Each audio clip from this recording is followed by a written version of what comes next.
streaming ugenda zamura ya streaming scoringa ndababona ndangije kubabona nza kubabazaho n'umuvandimwe bamita Valence akina ibintu bya comedy aza kumbwira ko yamuza na Viva Music hanyuma ndikumva ari cute yambanye Drug Overdose dupose rugozi yikute ya Buja tayari ndi ubwari bwaba weri calculated kabisa buryo bavuga ati nanjye najya ku isoko gutya na gutya ariko urumva nyine ibigendanye n'ubushobozi ntago bwari bwajya ku murongo neza kabisa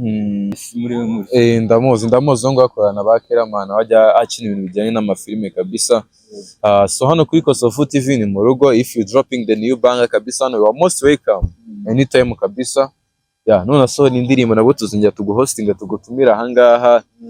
So mu gihe rero tutaragera kureka tuze gukubita tunabangura, ese mu gihe wageze kuri wageze kuri za nzozi zawe wifuza kuba wageraho, n'icyo uzafasha urubyiruko rugenzi rwawe cyangwa abajene bakiri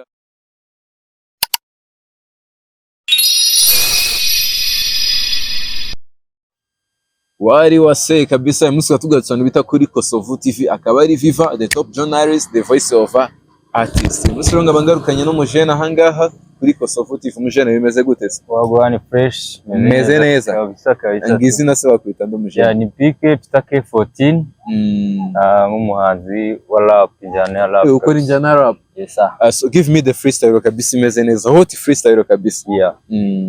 Okay. Nubwo nagira ubwanwa ziba n'ibimbuza kugonda buri bitch chorus bikereka wakoze party ubujiji overdose mbona ushaka ufite buri ukuri situri yihitira beat ndikumva ari cute yambanye Drug Overdose dupose rugozi yikute ya Buja tayari ndi soldier ndarasa simusha protege yafoteke street code yafashwe na genge idafite umuvuno wa rebo ibyirebo biririga pani zo ndaya zinuka amahera zibyugwa n'iniga zimokera igikoma Vigikono nje Nyamirambo twana n'iniga zifite amagambo izo ndaya mukanda kana nka promotion imwe ashyize ku byapa izisaga mufite street ndi physically fit OG fresh kan na beat wagwana that's what's up kabisa. So umujene byagendaga ariko byagendaga kabisa. None se uriyandikira cyangwa ufite abantu bakwandikira? Ndiyandikira natangiye kwandika indirimbo kuva kera naniga imyaka nk'ibiri yose. Watangiye kwa ibintu by'ubuhanzi ufite nk'imyaka ingahe buriya? Urebye ni nka 20 kuko ubu nibwo ndi kugeza 22. So ufite management se cyangwa uri supporting? Bitewe nuko iyo umuntu ari mwitangira biba bigoranye kuba ibintu byose biba weri. Kuva ubu ngubu size navuga ko turi timu y'abantu batatu dusa nk'abakorana nka rebo birumvikana. Ariko anajyayo ntabwo biraba weri neza, ariko nabyo turi kubitegura kubishyira muri gahunda.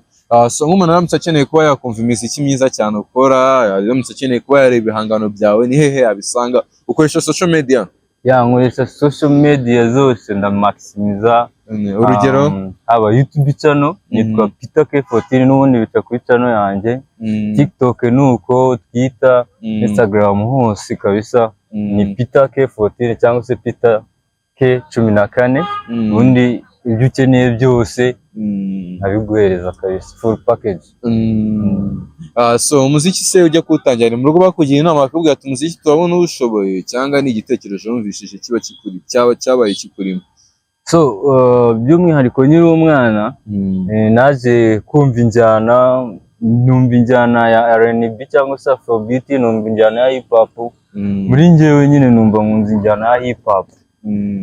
So hanyuma rero ndabikunda cyane, ndabikunda gusa naje no kwisangamo impano, nandika indirimbo ya mbere ndapira abanyeshuri bavuga ati kabisa aho ngaho uri muri neza. Ubu kwishuri warakubitaga ukabashira imbere ati gutya ngiye Peter yamani freestyle, give me the freestyle kabisa, ukaba batayimo ibintu birenze. Kabisa nyine aho ngaho cyane cyane abanyeshuri zanjye zatangiye kumbwira turimo neza kabisa.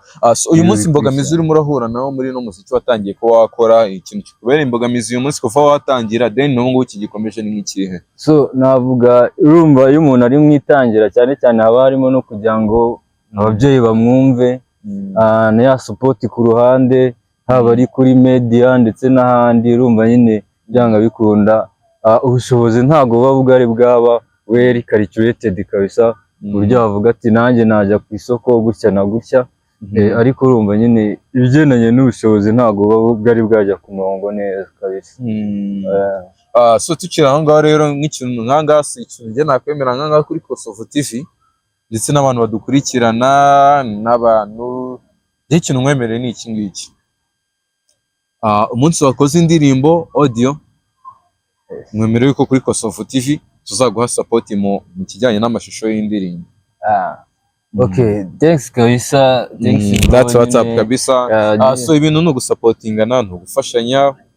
Even ejo bundi umujene byakunda nta umenye nyine tu. Kandi umujene ikindi ukomeze ushiremo imbaraga, ufite ejo heza. Ndetse n'abarumuna bawe, hari barumuna wawe, hari bakuru bawe. Wowe ugomba gushiramo imbaraga ugapushinga, you have to keep going on nyine tu. So Peter, mu rugo nahagana hese?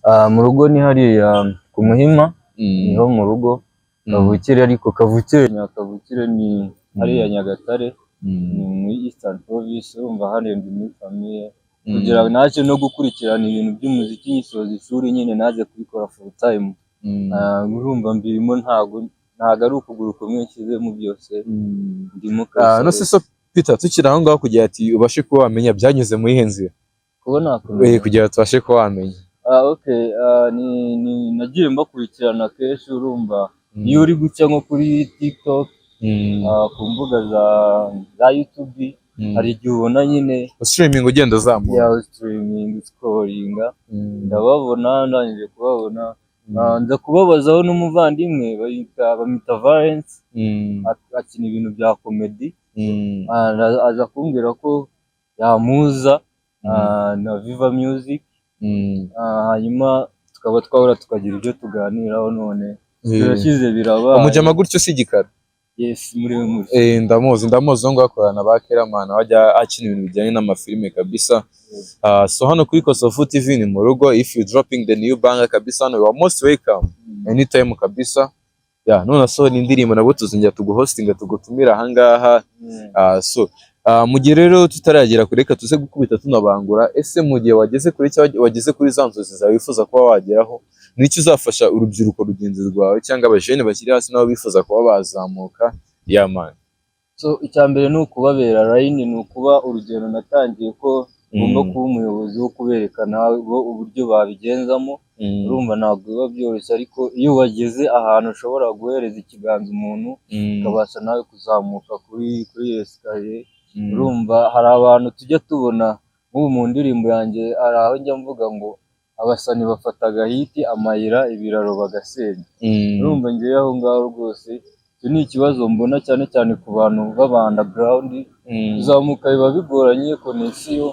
Iyo umuntu akubwiye, burya umuntu niba akubwiye akumvishije indirimbo yo kumva ni indirimbo nziza, utitaye yenda ngo ubushobozi cyangwa amafaranga aguhaye, bityo afite bimufashemo kugira ngo nawe azamuke.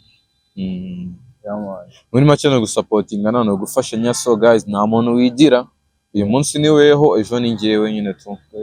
Aho uri ejo nahagera, cyangwa aho ndi munsi yaho najya munsi yaho kurushaho. Ikintu cya mbere ni ukubana neza tugasapotingana muri byose. So reka tunashimira Imana ikomeje kuba yadutiza ubuzima, kuba tukiriho uyu munsi, then tukaba tugikomeje. So umujene, reka ngushimire wakoze uyu munsi ko waje kwifatanya natwe ngaho kuri Kosovo TV kabisa. Ni ibintu byadangiye. So mbere yuko tugenda rero, ni nk'icyo kintu wabwira abakunzi ba Kosovo TV umunsi ku munsi badukurikira badahema kuduhozaho amaso? Kosovo TV urumva yaziye cyane cyane urubyiruko rushaka kwiteza imbere binyuze muri entertainment, especially. Kosovo TV ni ikintu cyiza kuri buri wese.